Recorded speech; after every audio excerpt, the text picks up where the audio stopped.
E eu estou hoje na companhia do Luiz Paulo aqui, que vai agora... Isso.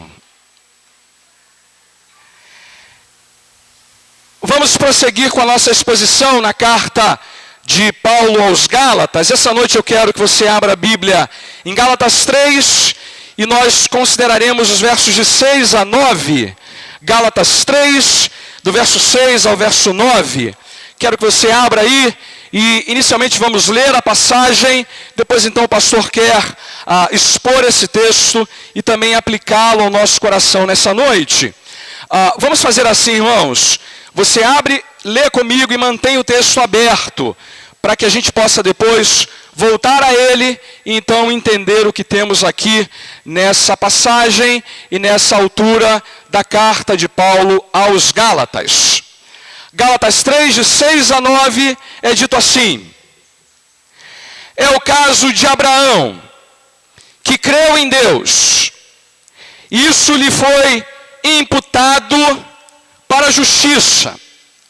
Sabei, pois, que os da fé é que são filhos de Abraão. Ora, tendo a Escritura previsto que Deus justificaria pela fé os gentios, preanunciou o Evangelho a Abraão: em ti serão abençoados todos os povos. De modo que os da fé são abençoados com o crente Abraão. Mas até aqui a leitura do texto, e nós vamos então, daqui a pouquinho, voltar a ele e considerar o que temos nessa passagem para nós. Eu quero rapidamente mesmo, dar só uma pincelada no que a gente considerou no último sermão, e de que maneira essa passagem se encaixa aquilo que Paulo já havia tratado nesse capítulo 3 com a igreja da Galácia.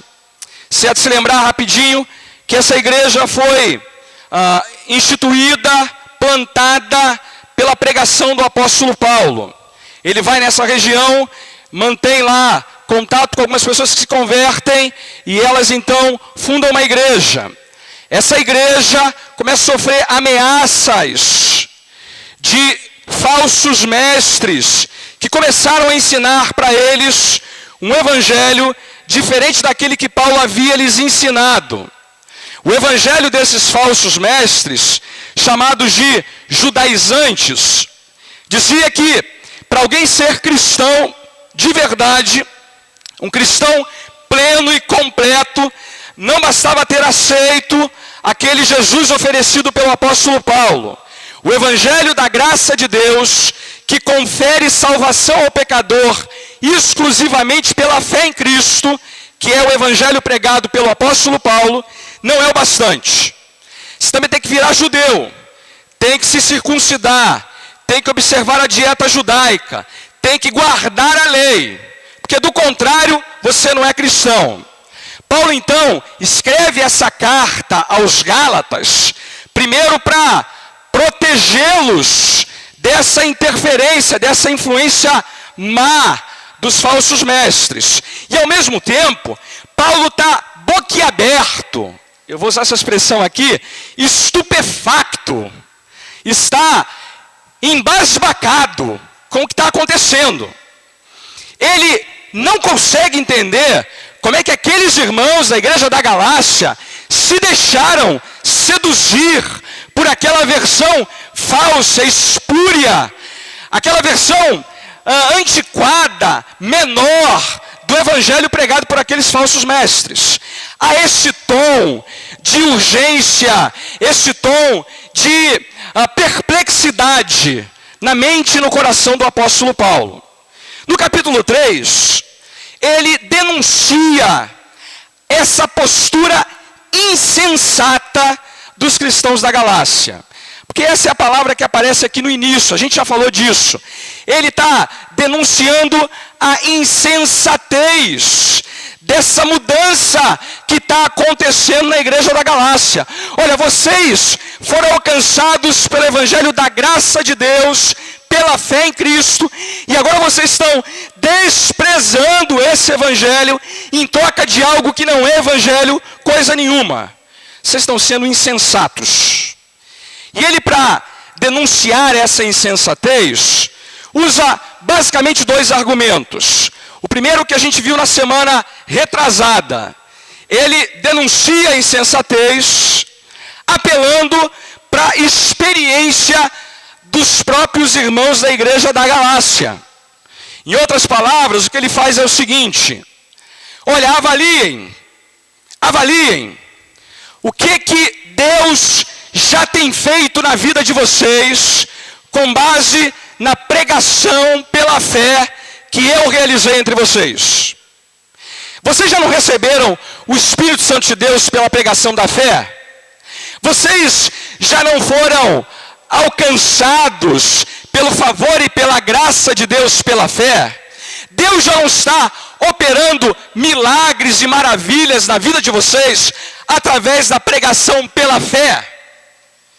Então, por que vocês estão trocando esse evangelho que eu lhes ofereci pelo evangelho dos falsos mestres?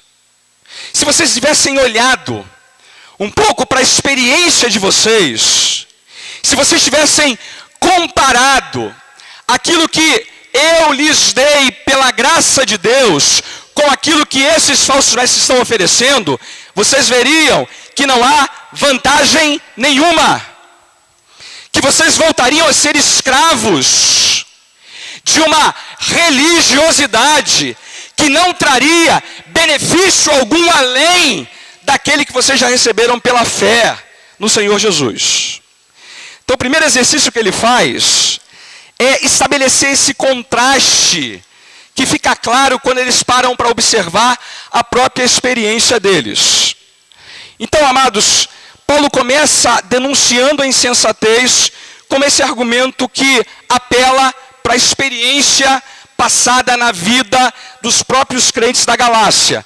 E nós vimos, amados, que isso é um princípio que ainda vale hoje em dia. Nós precisamos sempre nos perguntar até que ponto aquilo que está sendo oferecido pela novidade já não é algo que temos de sobra no velho e bom evangelho. Em geral, a igreja se seduz pelo novo, esquecendo-se que ela já tem direito àquilo pela graça e pela fé. Mas Paulo avança na direção de um segundo argumento. E agora o que ele vai fazer é chamar a atenção da igreja da Galácia para a Escritura. Outra coisa que denuncia a insensatez de vocês, diz o apóstolo, é que vocês deveriam ter olhado para a Bíblia Sagrada. Deveriam ter comparado o que esses falsos mestres estão ensinando com aquilo que a Bíblia ensina. Amados, eu diria que esse é um dos principais princípios da Escritura que denunciam abertamente a nossa insensatez. Em geral, não temos o cuidado, como também os irmãos da Galácia não tiveram, de comparar o que está sendo ensinado com aquilo que a Bíblia diz. Você lembra dos irmãos lá da Tessalônica, que avaliavam com intrepidez o que era ensinado com aquilo que a Bíblia falava?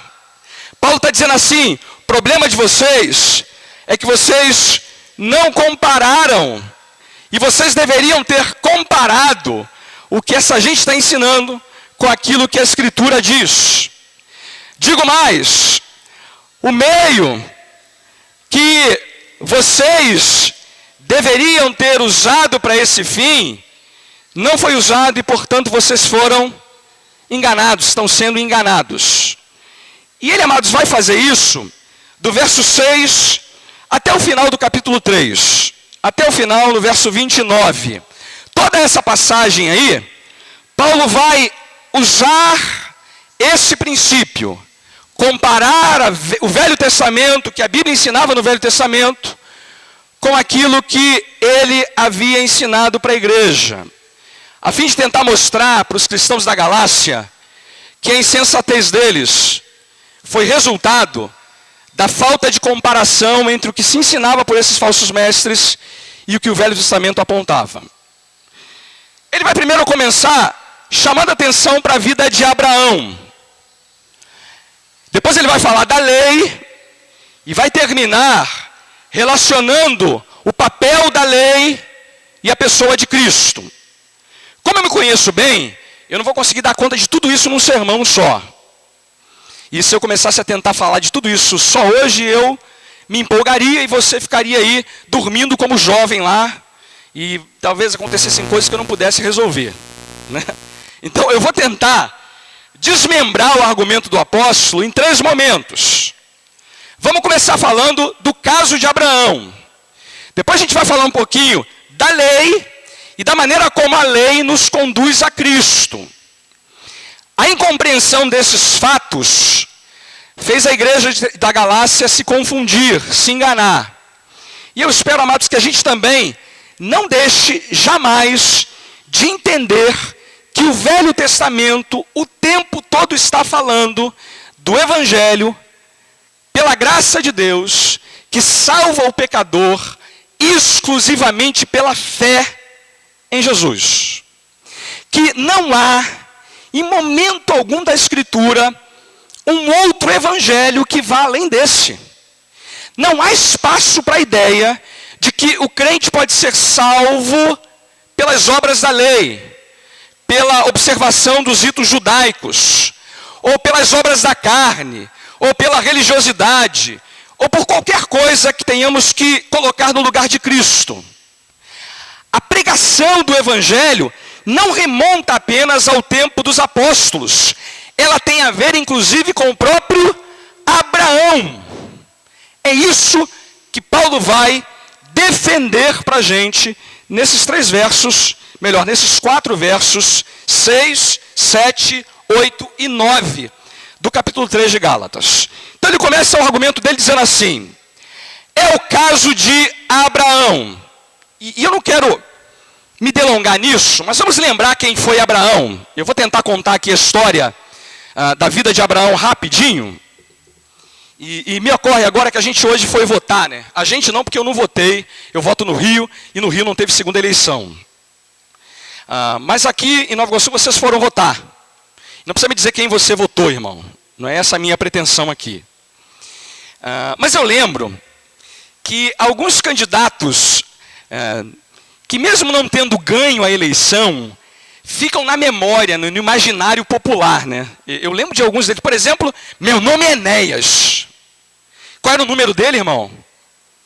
Você sabe, 56. 56. E ele até fala 56. 56. Era legal porque ele tinha pouquinho tempo, né? Então ele tinha que falar tudo rápido. Um outro que eu lembro bem era o Moreira Franco. Meu nome é Trabalho. A gente ri para não chorar, né, irmão? Meu nome é Trabalho. É mesmo? O fato é que essas ideias era uma tentativa desses candidatos resumirem em poucas palavras a proposta deles, né? A proposta deles tinha que ser dita rápido e num jargão que a gente guardasse, que a gente lembrasse a toda hora e que pudesse ter um efeito duradouro na nossa mente e no nosso coração. Eu queria que você fizesse o mesmo exercício sobre Abraão. E ao final da minha história, você concluísse o seguinte sobre a vida de Abraão. Abraão é aquele homem, irmãos, que pode ser resumido numa palavrinha de 2 letras só. Fé. Abraão é o homem que triunfa pela fé em várias circunstâncias. Em circunstâncias dificílimas. E se a gente tivesse que dizer assim, daí um resumo da vida de Abraão. Abraão era um homem de fé. Homem de fé que mostrou de maneira clara essa fé em circunstâncias desafiadoras. Você há de se lembrar que a história dele está entre Gênesis 12 até Gênesis 25. Essa é a história da vida de Abraão. Vai do Gênesis 12 ao Gênesis 25. Homem que morreu com 175 anos. Que era primeiro chamado de Abrão. Há quem diga que esse nome significa o homem que fica olhando para as estrelas. Isso não é um dado da Escritura, mas há quem especule que Abraão era uma espécie de astrólogo, que ficava olhando e tentando entender o que estava acontecendo na vida dos homens a partir dos astros. O que a gente sabe é que esse homem era um pagão. Morava em Ur dos Caldeus, que não era temente a Deus antes de Deus aparecer para ele. Aparece para Abraão e faz para ele o primeiro desafio. Abraão, sai da tua terra, do meio da tua parentela, sai daí e vai para a terra que eu te mostrarei. Deus diz para Abraão o que fazer, mas diz para Abraão sem dar todas as informações. Vem, que eu estou te chamando. E a Bíblia diz que Abraão obedece. Abraão crê em Deus, sai de lá, na companhia da sua esposa, de algum gado que ele tinha, leva também o seu pai, Tera, e um sobrinho Ló, que vai dar algum problema para ele mais à frente. Talvez ele até tenha se arrependido de levar Ló. O texto diz que ele começa a peregrina, jordaneia em direção à terra que Deus havia prometido para ele. Depois então que ele chega na terra, Deus, passado alguns anos, chama ele de novo, leva ele para um lugar descampado, e diz para ele assim: Abraão, conta as estrelas dos céus. E ele começa a contar e vê que o número é incontável. E Deus diz para ele: olha, assim será a tua descendência. E mais uma vez o texto bíblico diz: Abraão creu em Deus. E amados, olha, vamos imaginar aqui a situação, porque você tem que lembrar de alguns detalhes. Abraão já era um homem velho, quase beirando os 100 anos de idade, amortecido. A mulher dele era uma senhora de mais de 90 anos, estéril. E Deus diz para ele que ele vai ter uma descendência gigantesca. E ele faz o quê? Crê. Ele crê em Deus. Os anos passam, o filho não vem, a descendência não aparece. Deus então mostra para ele a terra, ele foge para o Egito, faz lá umas bobagens nessa história, tenta antecipar a promessa fazendo um filho em Agar. Mas o fato é que depois Deus dá para Abraão um filho. Deus renova a promessa feita a Abraão em Isaque. E aí você já conhece o restante da história. Esse povo cresce, a descendência de Abraão fica gigantesca, eles são levados para o Egito escravos, Moisés os liberta, e eles então chegam até a terra que Deus havia prometido ao seu servo Abraão. Eu sei, amados, que a história é um pouco mais longa do que isso, mas o que a gente podia lembrar aqui, de maneira muito geral sobre a vida de Abraão, é aquilo que Paulo disse em Romanos 4, que ele creu contra a esperança. Porque você lembra que teve uma prova ainda mais dura que Deus submeteu a Abraão? Lembra? Deus pede Isaque em sacrifício. E o texto diz em Hebreus que Deus creu em Abraão, porque ele sabia que Deus é poderoso para ressuscitar Isaque dentre os mortos. Amados, que homem de fé é esse, hein?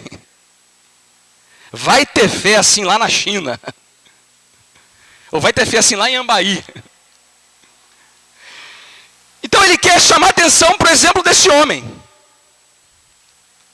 E por que ele está chamando atenção para Abraão? Para o caso de Abraão. 3 coisas que ele vai dizer no texto para a gente em alto e bom som. Primeiro, diz lá a passagem, é o caso de Abraão que creu em Deus e isso lhe foi imputado para justiça. Primeira coisa que ele quer que nós lembremos sobre o caso de Abraão é que Abraão foi salvo pela fé. Abraão creu em Deus e isso lhe foi imputado para a justiça. Vamos entender essa expressão aqui. E vamos entender por que Abraão é tomado como exemplo, né? Porque os mestres falsos se vangloriavam de serem descendência física de Abraão. Você sabe que todo judeu é descendente físico de Abraão. Nós não somos descendentes físicos de Abraão porque a gente é gentio. E eles então usavam o seguinte argumento, olha, nós somos filhos de Abraão. Nós é que partilhamos das bênçãos que Deus deu para Abraão. E eles imaginavam, falsamente, que Abraão havia se apropriado daquelas bênçãos pela observação da lei. Pelo fato dele ter sido circuncidado. Pelo fato dele ter observado os ritos judaicos. E é verdade, irmãos, eu não quero enganá-los quanto a isso. Deus faz uma aliança com Abraão, e essa aliança inclui a circuncisão. Isaque, Abraão e todos os homens da casa são circuncidados como a aliança que Deus tem com Abraão e a sua descendência. Lembra que Deus é quem manda Abraão circuncidar todos os homens da casa, dizendo assim, agora Abraão, nós temos uma aliança, como a aliança do casamento, é a circuncisão dá evidências de que eu tenho uma relação com você e com a sua descendência.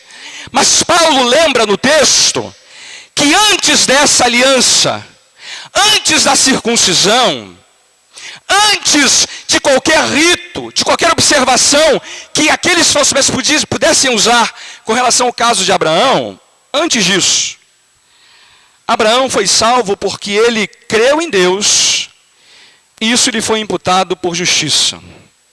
Amados, aqui a ideia é que ser imputado para a justiça aqui é sinônimo de Deus ter aceito Abraão, ter considerado Abraão reto aos seus olhos. É o fato de que Deus recebe Abraão e o considera como alguém justo, com perdão de pecados, atribuindo a ele a justiça que ele recebe mediante a fé que exerceu em Deus e nas suas promessas. É bom que a gente entenda que esse é um ponto central para a gente. Como é que um Deus santo, que odeia o nosso pecado, que não pode compactuar com a nossa desobediência, nos aceita, nos perdoa, nos considera seus filhos? Isso é feito, irmãos, pela fé nas promessas das palavras do próprio Deus. Paulo está lembrando que em Cristo, Abraão foi recebido por Deus pela fé.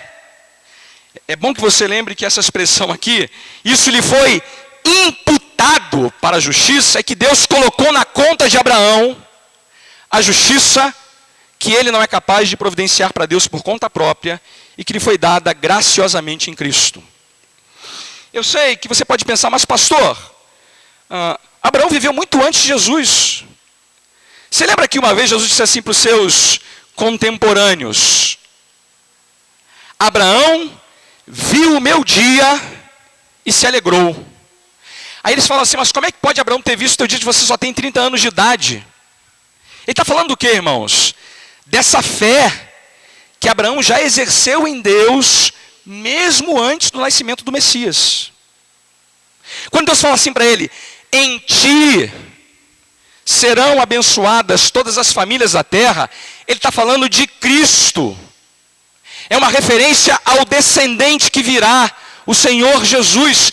E Abraão olha para essa promessa e crê no Deus que lhe faz tal promessa. Paulo está dizendo assim, Abraão não foi salvo porque observou a lei, porque fez os ritos judaicos. Ele foi salvo porque ele creu em Deus. E você sabe, irmãos, sabe que pode parecer para a gente estranho, mas crer em Deus hoje envolve as mesmas dificuldades que Abraão enfrentou quando ele foi desafiado a crer em Deus. Porque você há de concordar comigo que nós somos chamados a crer num Cristo que não vimos. Eu não vi Jesus, nem você viu. Nós cremos numa morte que não presenciamos. Nós cremos numa ressurreição que não constatamos com os nossos próprios olhos. E cremos com base na mesma coisa que Abraão recebeu da parte de Deus, a sua palavra. Cremos que a fé que depositamos em Deus agora se baseia no mesmo elemento que Deus apresentou para Abraão, a sua palavra. E não é assim que a gente fala sobre a fé, irmãos? A fé é a certeza das coisas que não se veem e a convicção dos fatos que não se experimentam. Nossa fé, como a de Abraão, se liga a Cristo pela palavra de Deus dirigida a nós. Mas o ponto aqui é que Abraão foi salvo pela fé. E ele dá uma segunda verdade para a gente quando ele lembra do caso de Abraão. Ele diz assim, olha, como resultado disso, saibam que os da fé é que são filhos de Abraão. E aqui ele está fazendo uma lógica muito apropriada para a gente, né? Então, filho de Abraão de verdade não é aquele que é filho de Abraão por descendência física. Você pode ser filho de Abraão nesses termos e não ser filho dele de verdade. Porque a filiação a Abraão não se liga mais, não se liga jamais pelo componente físico. Não é o DNA que marca se você é ou não filho de Abraão. No dia do juízo final, Deus não vai procurar DNA em nenhum de nós, mas Ele vai procurar a fé. Porque filho de Abraão é aquele que, como Abraão, tem fé em Deus. Ele usa essa expressão de maneira muito simplória, né? Porque os que são da fé é que são filhos de Abraão. Eu sei que você entende isso claramente, porque filhos compartilham de características parecidas com o do seu pai. Você, quando conhece os meus filhos, pode deduzir claramente que eles são filhos meus, especialmente o mais velho, né? Há quem diga que o mais novo também. E a Tânia que não gosta dessa ideia. Mas eu sempre digo que eles são bonitos, simpáticos, inteligentes que nem o pai. Mas filho de Abraão, irmão, tem a mesma fé compartilhada por Abraão. Então agora a igreja não se liga mais à questão da descendência física, da etnia, do lugar geográfico. A igreja é o lugar onde os filhos de Abraão são reconhecidos pela fé que compartilham com o pai Abraão. Por isso que a gente chama o Abraão de pai da fé, porque ele foi o primeiro a exercer a fé que todos os seus filhos também exercem em Deus. Agora Abraão é o exemplo daquele caminho que nos torna aceitáveis a Deus. É o caminho da fé que nos liga a Deus. Porque esse foi o caminho, inclusive, inaugurado pelo próprio Abraão. Eu sei, irmãos, que hoje em dia tem o pessoal querendo recuperar essa ideia de que a gente tem que voltar a ser judeu para ser cristão. E esse texto aqui é uma clara passagem que diz exatamente o contrário. Que agora o que liga os crentes a Deus é um elemento espiritual. É a fé. Não são os rituais.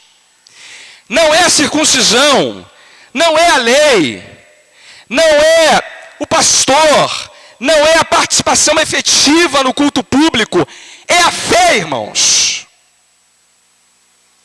A igreja não apregou um evangelho que categoriza os homens a partir da sua descendência física, da sua cor de pele, do seu lugar geográfico.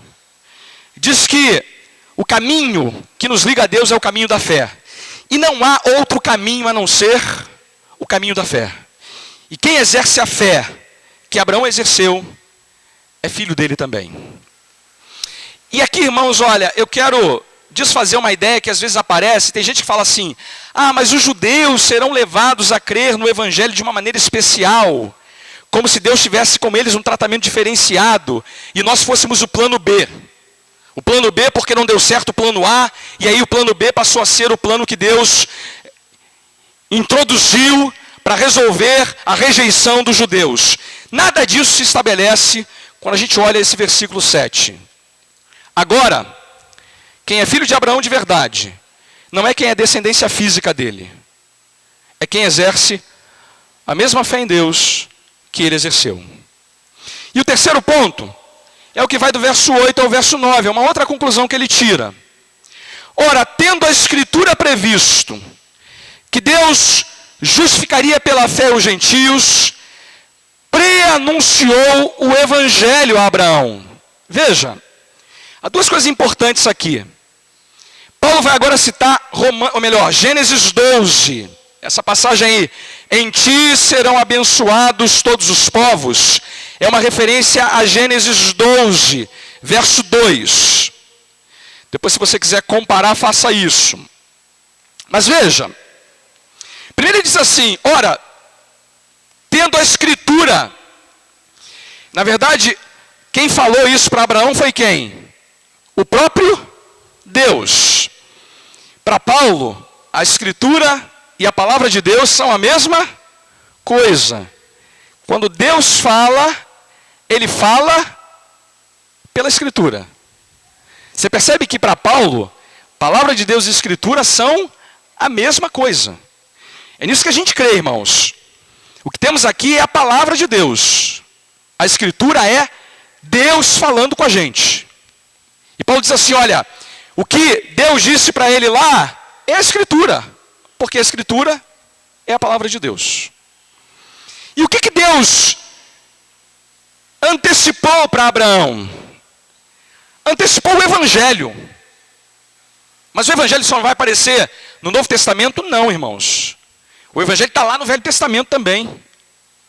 Deus já havia antecipado para Abraão o Evangelho, dizendo que ele justificaria pela fé os gentios. E como? Dando a ele essa promessa, Em ti serão abençoados todos os povos. Abraão entendeu que essa promessa falava do que Deus tinha para oferecer para ele, mas para o que Deus tinha para oferecer para todos os povos através dele. E esse em ti, Paulo vai explicar isso mais à frente, a gente vai voltar a isso depois. Deus está fazendo menção ao descendente de Abraão. É uma referência a Cristo. Em ti aqui não é no próprio Abraão, mas naquele que descenderia dele. E a gente lembra que Jesus é descendente de Abraão. E nele o evangelho alcança todos os povos e justifica até mesmo os gentios pela fé. Para terminar, ele ainda diz no verso 9: de modo que os da fé são abençoados com o crente Abraão. O argumento é conclusivo e repetitivo, mas ele é importante. Agora, os da fé é que são abençoados com Abraão. Ele começa com Abraão e termina com Abraão, verso 9. Abraão é o caso que ele está tratando. E ele diz, olha, da mesma maneira que Abraão foi abençoado, aqueles que têm fé em Cristo para serem justificados são abençoados juntamente com Abraão. E que bênçãos Deus deu para Abraão, irmãos? Aqui tem muita confusão também, né? Muita gente fala que Deus prometeu para Abraão riqueza e sucesso e popularidade. Eu diria que Abraão era um homem rico mesmo, mas isso não está previsto aqui no texto. A palavra abençoar aqui tem a ver diretamente, irmãos, com o fato dele ter tido a aceitação de Deus. Deus o perdoou. Deus o aceitou. Deus justificou ele dos seus pecados. Deus ofereceu para Abraão perdão completo, pleno. De modo que Abraão, apesar das suas dúvidas, temores, apesar das suas falhas, e Abraão era um homem falho, irmãos, que falhou, que pecou, que errou, que desobedeceu em alguns momentos, que apesar da falta de coragem dele, porque ele foge para o Egito para se esconder, e mente dizendo que Sara é a irmã dele, por exemplo. Apesar de tudo isso, Deus protege, Deus aceita, Deus perdoa, Deus oferece para esse homem a sua graça, o seu amor, a sua paz. Amados, não tem nada mais maravilhoso do que isso. A certeza de que Deus nos aceitou, apesar de nós mesmos. Deus nos perdoou, apesar de nós mesmos. Deus desconsiderou e apagou todas as falhas e erros que cometemos. E Abraão recebe essas bênçãos porque ele tem fé em Cristo. E com ele, amados, são abençoados todos que são da fé, como foi também abençoado Abraão. Deixa eu terminar fazendo duas aplicações e a gente termina essa exposição. Primeiro eu queria me dirigir àqueles que ainda não compreenderam a centralidade da mensagem do Evangelho e da relação que a mensagem do Evangelho tem com a fé em Deus, irmãos. Olha, o Evangelho não veio cobrar nada da gente. Porque nenhum de nós é capaz de pagar absolutamente nada para Deus. Amado, o Evangelho é a mensagem das boas novas, e essa a expressão o Evangelho significa, que diz em alto e bom som que Deus não exige nada, nada de nenhum de nós. Até porque se Ele exigisse alguma coisa, nós não seríamos capazes de pagar. Para usar a expressão de um pregador do passado, nós vamos a Deus com as mãos vazias, e sempre com as mãos vazias, e sempre com as mãos vazias. Quem vai com a mão cheia de alguma coisa, não entendeu o Evangelho. Ao contrário disso, o Evangelho veio nos dar, de graça, 0800, sem cobrar nada, da parte de Deus, libertação, perdão, paz, favor, reconciliação, aceitação de Deus, de maneira, amados, que tudo que devemos fazer com resposta a esse Evangelho das boas novas é agarrarmos ele com as mãos da fé. É fazer, amados, como fez o crente Abraão, que creu naquilo que Deus havia prometido a ele. E o Evangelho se estabelece exatamente assim, amados. Ele promete que todo aquele que crê no Filho eterno de Deus encontra vida, e vida com abundância. Tudo que nos liga a essas promessas é a fé. E nada mais e nada menos do que a fé. Não nos enganemos aqui, irmãos. Se a gente nunca agarrou o Evangelho pela fé, nós nunca o agarramos de verdade. Nós nunca fomos cobertos pelas promessas do Evangelho, se não o agarramos pela fé. Mesmo quando muita gente desdenha, ignora, despreza, nós ouvimos o que Deus nos diz em sua palavra e cremos nisso. Guiamos a nossa vida por isso. E cremos nessas promessas porque elas foram feitas para nós pelo próprio Deus. E, amados, essa é a primeira coisa que eu queria lembrar. Vocês talvez estejam lutando, irmão, para ser salvo, imaginando que pode ser salvo de qualquer outra maneira que não seja por meio da fé. E eu vou dizer para você, você jamais será salvo enquanto não exercer fé no Senhor Jesus. E lembre, essa fé é um dom de Deus. Suplique a Ele que produza isso em seu coração. Segunda coisa, não nos esqueçamos jamais disso, irmãos, fazemos todos parte da mesma família. Somos todos descendentes de Abraão, porque compartilhamos a fé que Abraão teve em Deus. Agora a gente pode entender a promessa que Deus fez para Abraão, né? A tua descendência será como as estrelas do céu.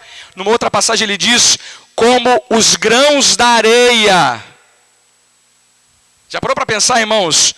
Quantos descendentes de Abraão existem espalhados pela face da terra inteira? Hoje, essa noite, a gente está aqui, tem lugares no mundo inteiro onde os descendentes de Abraão estão adorando a Deus, servindo ao Senhor, sendo lembrados dessa promessa e dessa verdade no seu idioma, na sua linguagem. Mas esses todos são parte daquela promessa, o Evangelho que foi pré-anunciado a Ele e que nos alcançou. Queria que a gente lembrasse, irmãos, que a gente faz parte de algo muito maior do que nós mesmos. Que essa promessa, inclusive, chegou aqui no Ambaí, para a glória do nome do Senhor.